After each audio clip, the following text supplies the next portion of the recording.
Change is a part of life, and advances in technology help us work smarter, not harder. Once upon a time, we had to spend our lives in the field, fighting frost and pests to feed ourselves. Then technology changed how we farm. The days of endless hours wasted on a factory line are rapidly running out, even in the less affluent nations, as clever robots take their place. And this isn't a bad thing. We're humans, not robots, and the jobs lost in repetitive, boring areas are being replaced with human jobs, which require us to think, care, and design.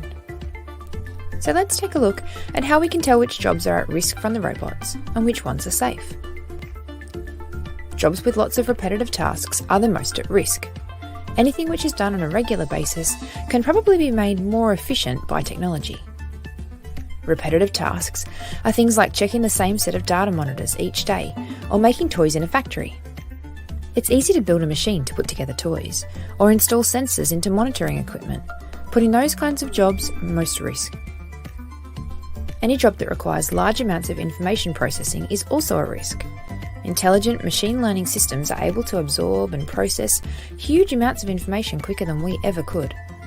People who used to process information are now employed in jobs where they analyse information or use it to help clients face-to-face.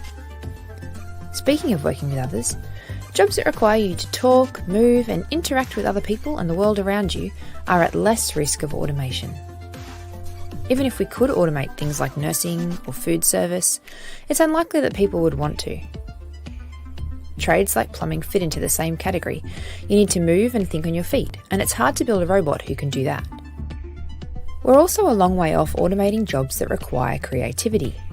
You need creativity to design, invent, solve problems and inspire others.